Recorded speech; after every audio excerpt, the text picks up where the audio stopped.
Sixth most common question: if Islam allows a man to have more than one wife, why does not Islam allow a woman to have more than one husband? As far as marrying women is concerned, the categories of women a man can marry is clearly specified in Surah Nisa, chapter 4, verse number 22 to 24. And it's mentioned in Surah Nisa, chapter 4, verse 24, that you cannot marry a woman who's already married. That means in Islam, a woman cannot have more than one husband. Before I give you the real reason, imagine there's already a scarcity of women finding husband. If a woman has more than one husband, this scarcity will increase. It will multiply the problem. Let's analyze what are the logical reasons that Islam prohibits a woman to have more than one husband. When a man has more than one wife, and if any child is born out of that wedlock, you can easily identify who is the father as well as who is the mother. But if a woman has more than one husband, and if a child is born, you can identify the mother, but you will not be able to identify the father. And if you go to admit that child in school, and if they ask you what is the name of the father, you may have to give two names.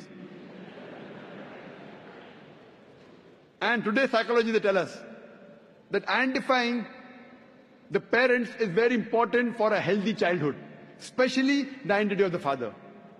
If you cannot identify the parents, the child has a lot of mental trauma.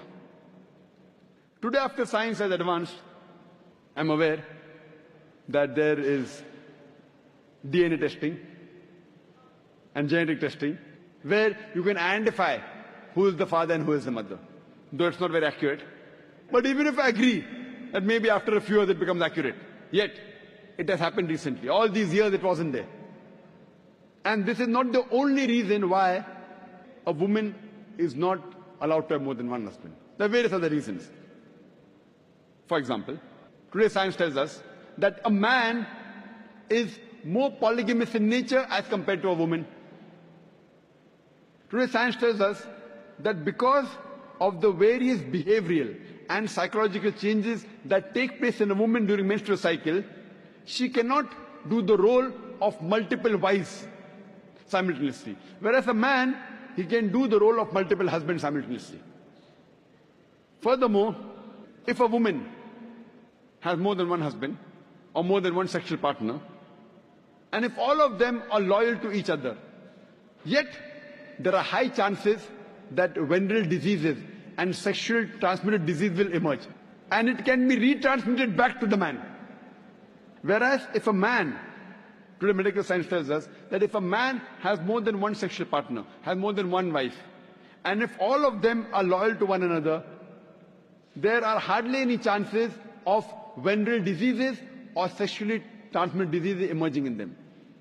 So scientifically also, and medically, it's no problem for a man to have more than one wife, but it's problematic for a woman to have more than one husband.